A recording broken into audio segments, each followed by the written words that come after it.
Good morning, good afternoon, good evening to everyone who will listen to the Wasteless World Talks today with Kevin and Bill, who is hidden in the darkness, but maybe we will see him. It's not our fault, it's the fault of the technology. So I would like to welcome you. And today, Bill and Kevin, we have a very special topic. It's called, and you know it, Kevin, better than me. So what is the topic? Assisted delay. Exactly, assisted delay. And let me ask you, if you heard it for the first time from me a minute ago, what came to your mind? I thought of one thing immediately, and that is, it is what every government does to help businesses delay changing their practices to save our planet and the environment. Okay, and you, Bill? Immediately what I thought was the delay at the airports, and whether or not that is assisted or whether or not that is preventable. And Kevin's answer and my answer may be closer than you think, because the delay from governments is preventable, and the delay at airports is preventable, and it is assisted, which indicates some sort of negative intent, or they are not using the same value system that we're using. This time I didn't came with the term. I found the term in one recently published research paper which mentioned Industry 5.0. And it mentioned it in a relation to automotive. I can send you after the original, you can read it. To be honest, I didn't read it. I just checked it whether there is some reference to the original Industry 5.0 or my name and so on. I cannot check all the papers. But the term catch me so, and the first what I saw in front of my eyes was the delivery of a baby. That it's delayed for whatever reason. I don't know why it came to my mind. But the second was the thought, Kevin, you have. Because I think that this term explains very well what the giants are doing for a long time. And it's intentionally. And I think that this term is missing in a vocabulary, and it will help because, both of you, we are speaking about the importance of language. I think that implementing this term in a real vocabulary and explaining it correctly will make big change. It is interesting. I don't know if you saw this week, the United Kingdom government, and all of its stupidity, has decided to offer up more oil drilling licenses in the North Sea. And I can't help get the feeling that the deal is with the giants is that we will not do anything to save the planet until there is no more oil left in the ground to take out. Then we'll do something. But until then, the giants are being assisted in delaying making anything to save our planet. And really, we should have acted yesterday. If we don't act today, it'll be too late tomorrow.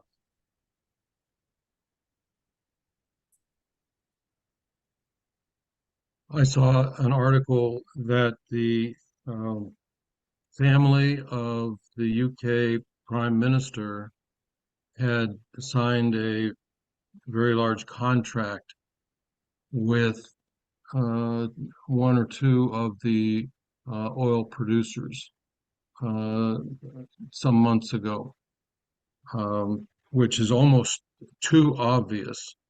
It's almost too obvious. Did either of you see that? Yeah, I read about it this afternoon. Okay. I just want to make sure I'm not making that up. Yeah, no, it is true. The problem is that they're getting more and more brazen. And the more brazen they get, the more we doubt ourselves. This can't possibly be happening. and the more foolish we are for not believing what we see in front of our eyes. You know, just yesterday or day before yesterday, they show up the news that the daughter of Klaus Schwab, I don't know what is her name right now, that she generally spoke the same words as Bill Gates, that we need to reduce the human population systematically. And then after came, one day after came another news, similar, I don't know, some of the big names, I do not remember who it was, who says, okay, we shouldn't feed the disabled. The disabled are a burden of the society. And just yesterday, I put in the newsletter a student on Stanford University investigated and found out that the dean of Stanford University for 8 years generally cheated in his science or research reports. And what is the most craziest part? The dean salary is 1.4 or 2 million per year. It's not important. He is on a board of somewhere another 800,000. It's not so important. But the important part is that the university did not fire him. He canceled, or he, how it said, he Retired. yeah, or... yeah. Still, he has his company, or he is on the board still, so 800,000 are safe. He just went away, you know, no consequences, no negative consequences. There are so many reports, and right now coming out that the scientific report, you know, that the IPP, whatever, how it's called, with the full name, has a new boss. The new boss was working there before he became a new boss. He is a professor on some university. The first what he came with, first of all, the full IPP report was public after 6 months of not being public. So you can download it. It's only 1,865 pages. So if you have nothing to read over weekend, you have something to read. But his first press conference, and I just make it very short. He says, you know, with this 1.5 degree, don't take it so serious. It was a statement of a guy, of an organization who introduced 1.5 degree as a limit to the survival of humanity and whatever. And in his first press conference, he said, sorry, it was a joke. It just reminds me so strongly when there was the Fukushima. No. It was the first, the Ukraine atom. What was the name? Chernobyl. Chernobyl, exactly. You know, after Chernobyl, there was a meeting between the sand, cement, and what is the third ingredient which you put in a concrete?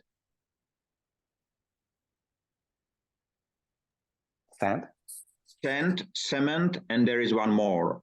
That's right. I don't know the name, it doesn't matter. So they meet and say, who was fault? And Sand said, I was there, so there was no, I was the highest quality. The second guy says, I was there as well, so I don't know, I do not understand. And the third, the cement, says, it's not my fault, I was never there. So it reminds me this. It so strongly reminds me this behavior. And I think that one of the reasons is that it is generally the delayed or the assisted delay. These people just leave without any harm, you know. They make a multi-billion problems and they just leave. And we read about them and they are in some way celebrated and they just leave. That's so I don't understand this, but I understand that it is really, we are very close to the big change. Yeah. I think it's interesting that if somebody says we can't feed disabled people because they're a burden on society, right?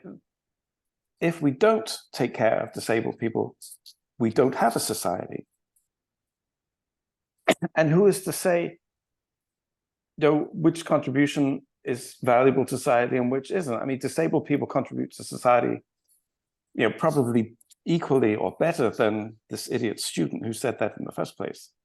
I mean, it's shocking. It really is. This is not a new conversation. This was Hitler's main message, and and not to make light of it because it's terrible, but again, it reminds me of this cartoon with the king on top of the castle walls looking down at the mob. And his advisor says, we don't have to worry about them. We just have to get the people with the pitchforks hating the people with the torches. And it's the same thing. And here we get the newspapers have headlines quite regularly pitting one group against another.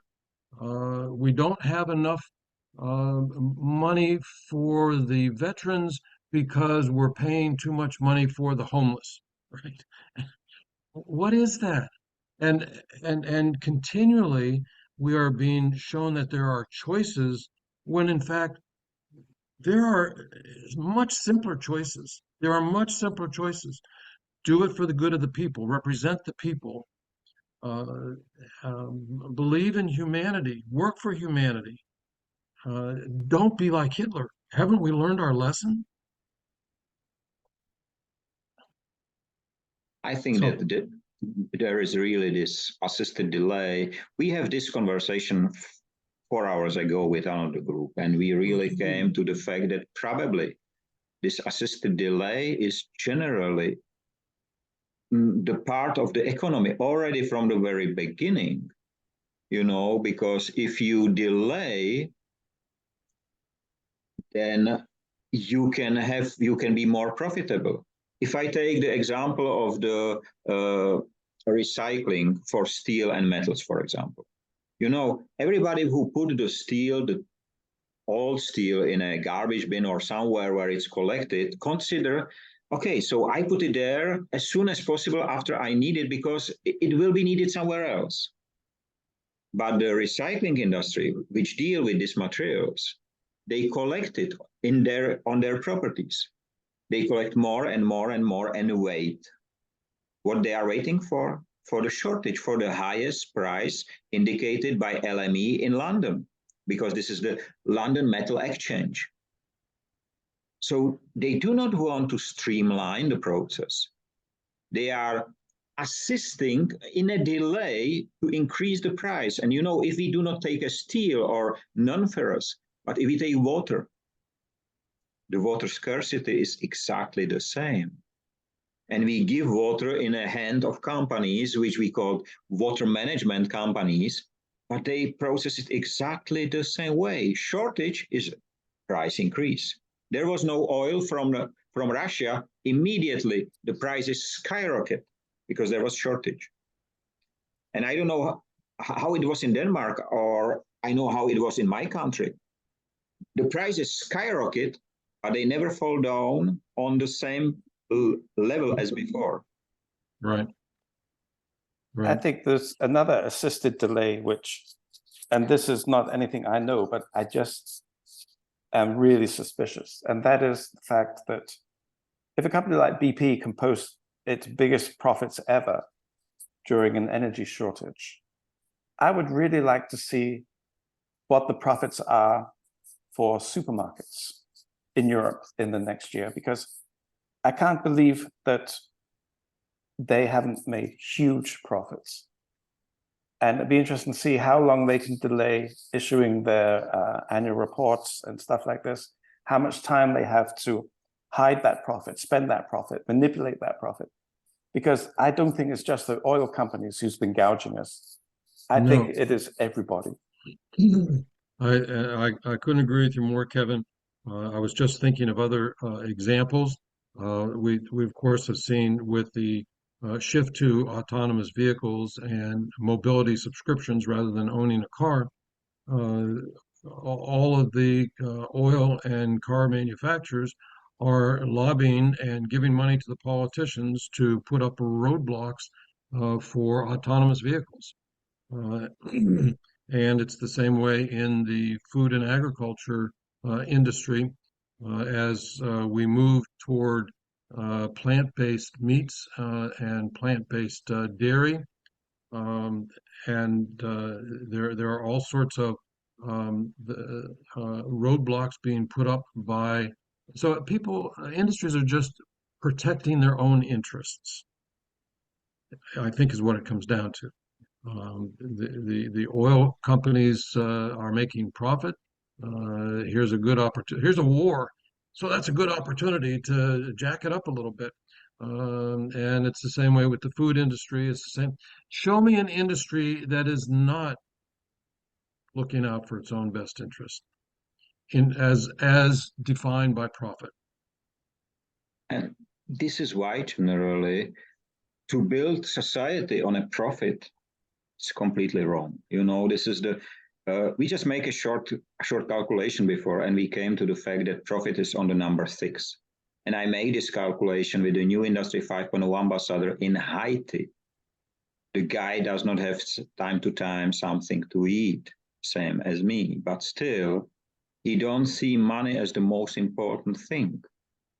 You know, this is what makes us so different. And I think that generally we are on the way to changes. What is interesting, if we speak about the assisted delay, you know, where there is a protest and somebody sit on a highway or on a railway or somewhere, what is interesting? Every time the media are there earlier than the police. But the media, who can tell someone that it will be blocked, do something before it happened, they don't do it because they benefit more if there is a camera and they can make a footage of somebody sitting on the street and the drivers being crazy because they have a child and need to go to a hospital or whatever, you know. So it's this, if we call it so, if this assisted delay, which is done on purpose, delayed on purpose, is just about the profit. And it has nothing, and it will never have anything to do with the statements which are being delivered. So we do it for good. And this is generally, I think, never there. So this is why I would like to have this term really in a vocabulary, really have the right explanation. And because I think that few more and the people will be simple, very easy, recognizable will be these topics. And of course, the solution. I'm sorry, Michael. No, it's fine. I finished. It's very understandable though, why assisted delay is so pervasive, and that is because it's so simple. Profit is simple. It's a dollar sign or a euro sign. It's very easy to understand. If you say social responsibility or sustainability, well, that's not quite as easy to understand.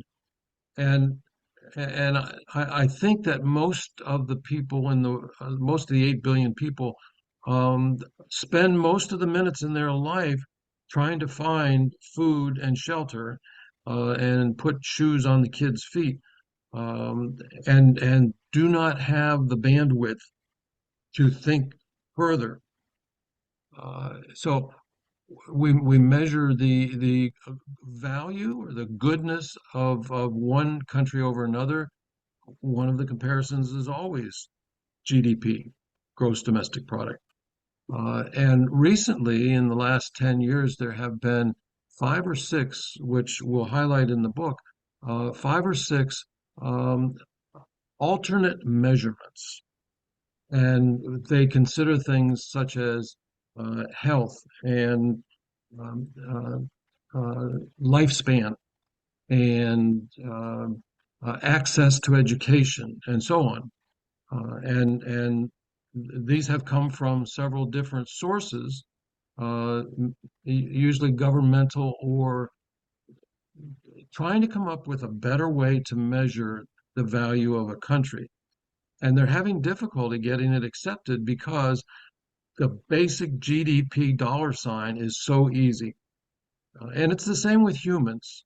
We see somebody driving a fancy car and we think, well, I guess they've made it. And it's a judgment of their worth, of their value. And when we see somebody who is not dressed very well and maybe unshaven or otherwise unkempt, uh, historically we have thought less of them. We see somebody living on the street, we think less of them, like oh, he's just a drug addict, or oh, he's just and we are dismissive of the people because in our psyche we equate money with goodness.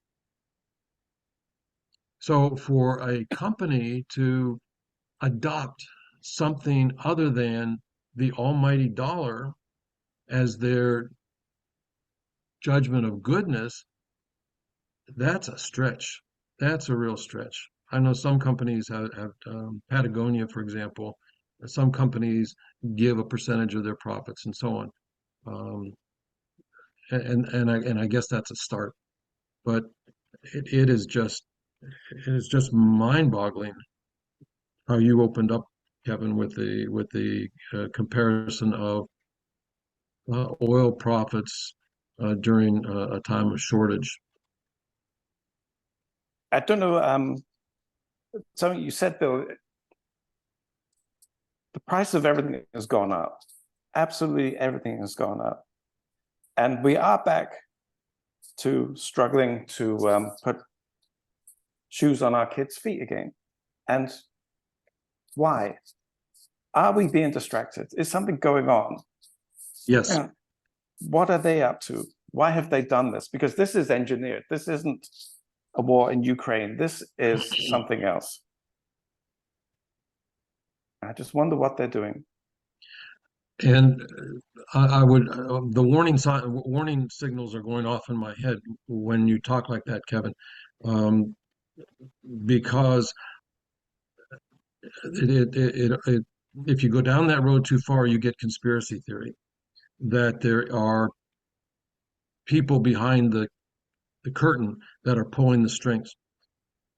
And my answer to that, because I have very close friends who talk like that, and my answer to that is that's the way it's always been. There is nothing different today. That's the way it's always been.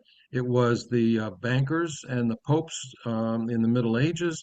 It was the Rothschilds. It was, there have always been powerful families and powerful people who are pulling the strings. So what's different today? It's still the same families. That's the interesting thing. There may be a few newcomers, but a lot of them, they have 100 years or 1,000 years experience. I think that there is one thing change, and this is the digitalization and virtualization of the human generally. So we have discussed last time that you cannot generally, or it's harder and harder to disconnect at the moment. Because you have your mobile, you have the other card, you are tracked everywhere. This call is being tracked by already so many countries and police forces in the world that I cannot count them probably. But what is interesting, I just saw, that in China, they use this social credit system already. They tested it successful, so they're increasing. And just yesterday, I have seen a video. It may be fake, but it shows up what can happen. So there was a guy making a video as he would like to go to buy a bread, and there has been automatic door in front of to enter the store. And it was not open for him because he has a bad credit. For other people, it's opening, but he cannot go in by himself because he's got bad credit. And speaking about bad credit, we have Bill on screen. Bill is not bad credit. What are you talking about? No, Bill is not bad credit, but I think that even the technology realize that they would like to see your face, to know who was speaking. I think one of the giants was trying to keep me keep my gorgeous face from telling the world what they're doing. I'm So sure. it's good to see you Me guys. too. I don't know if either of you saw, I saw it this morning, talking of not so much bad credit, but no credit.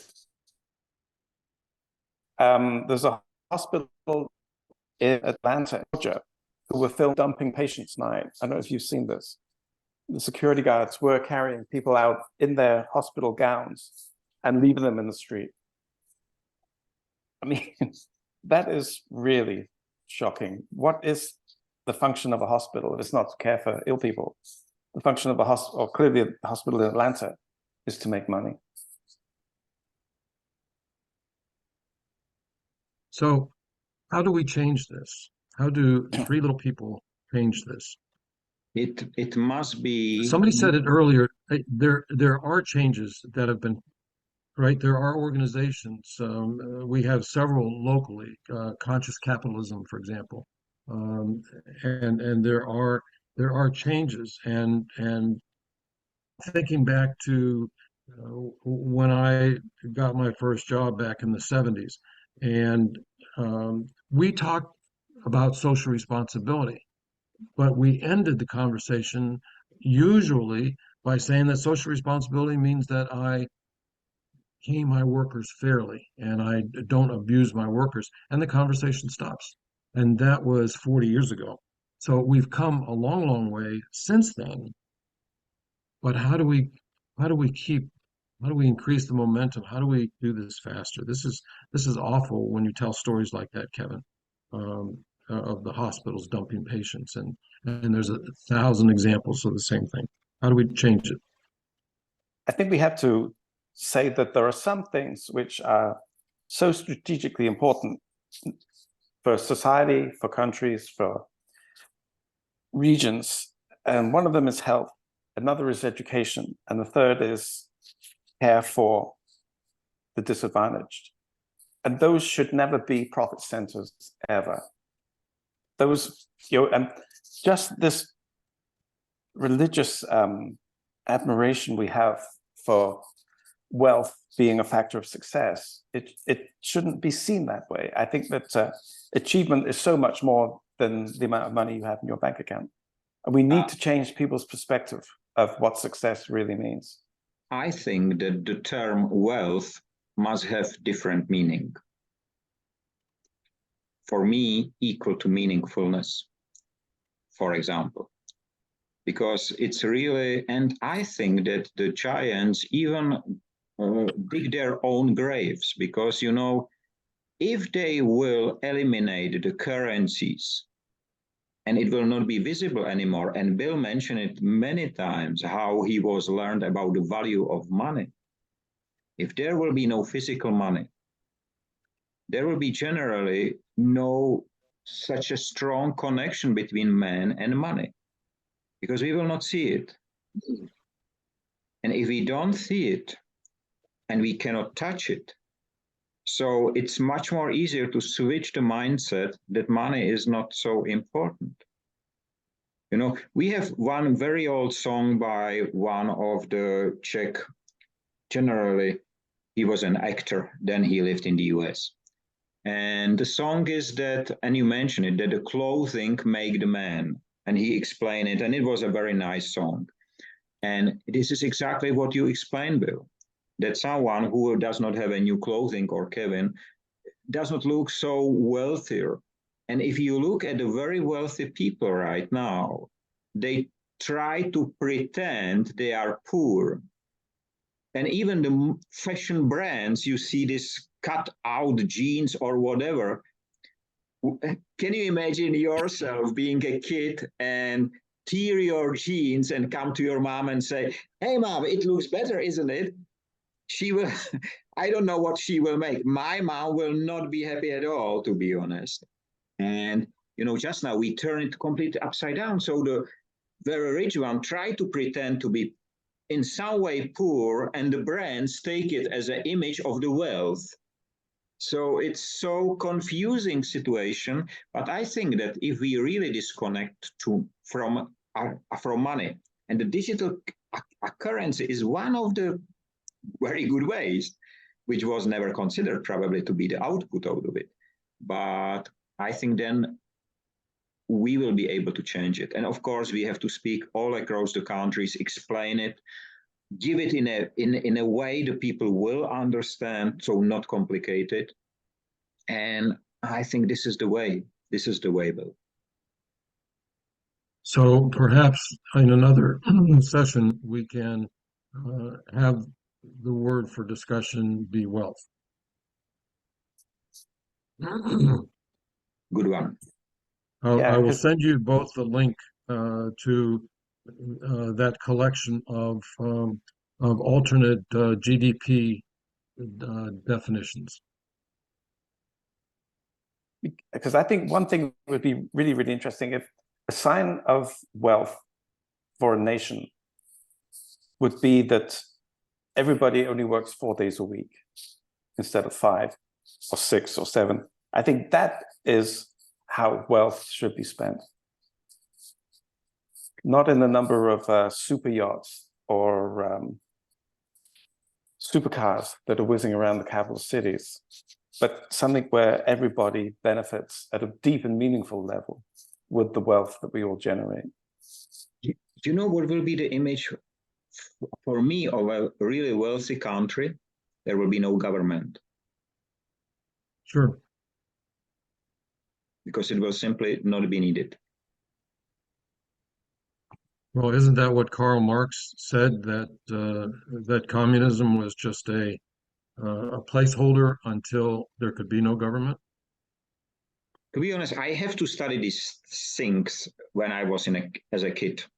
I do not remember anymore. And to be honest, I will not read it anymore, even if I will find it. Because I found in the communist, in this very first, whatever, how it's called, manifesto, communist manifesto generally, when I wrote my Industry 5.0 or my work manifesto when I started, I don't know whether I told you, I wrote it down as a statement. So IBCSD statement, it's called. And I wrote it at home. And I finish, read it, and I start to laugh. So like a crazy guy. And my wife asked me, "What are you doing? Are you crazy?" And I said, "I just wrote a communist manifest." And I read it again and again and again. And then I found the difference. Because in his manifesto, there was written that everybody should share the results. That was many times there. But there was missing one point. Information that somebody must make the things by working. Because Marx never worked in a factory. He just visited the factories. Never did Lenin and the others. You know, they never spent the time there. So that was missing. And what I say, that firstly, we have to make it, and then we can share it. And it should be shared equally, of course. So there are many things, but we firstly must be work. And then today I wrote generally a question or a questionnaire where I ask, or a poll where I ask, why do you think that the doers do not get funding?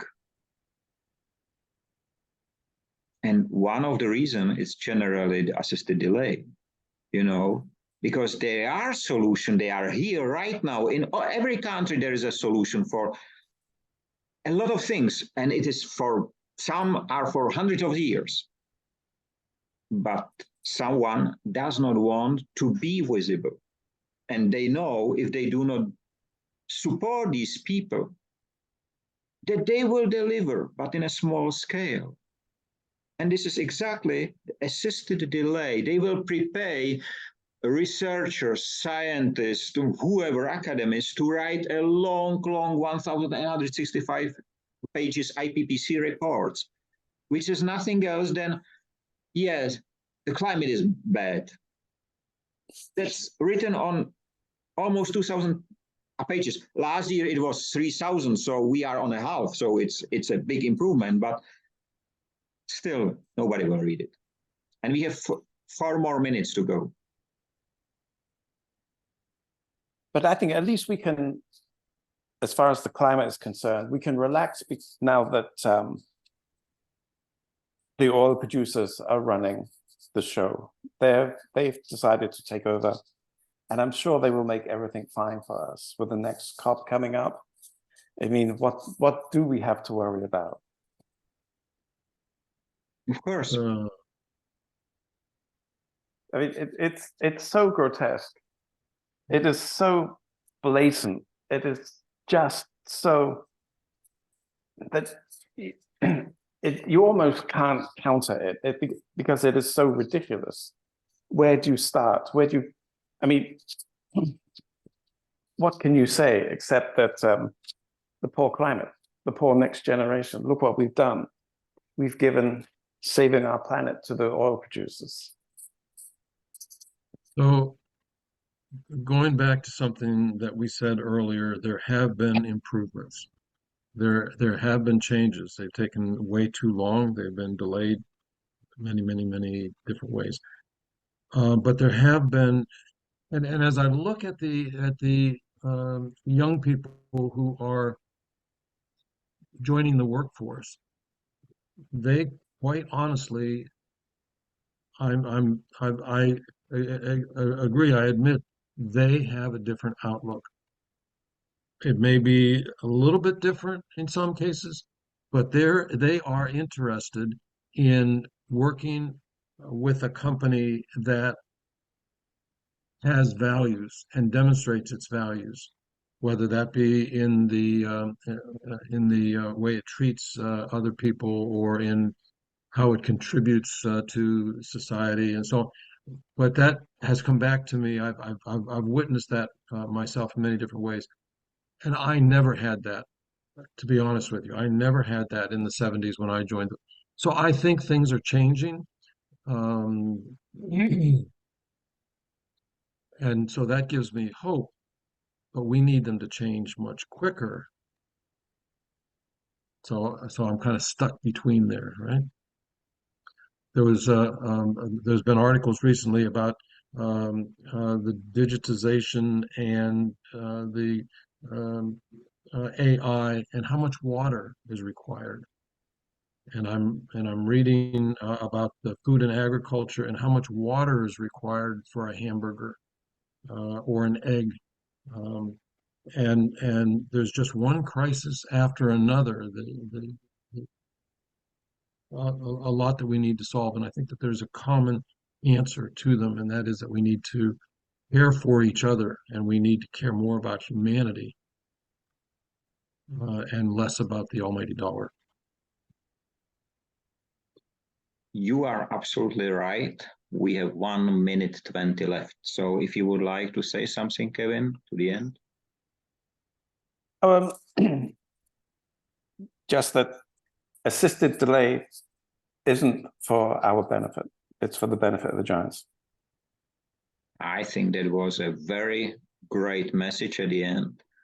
I am sure it will become part of every single vocabulary, rightly explained.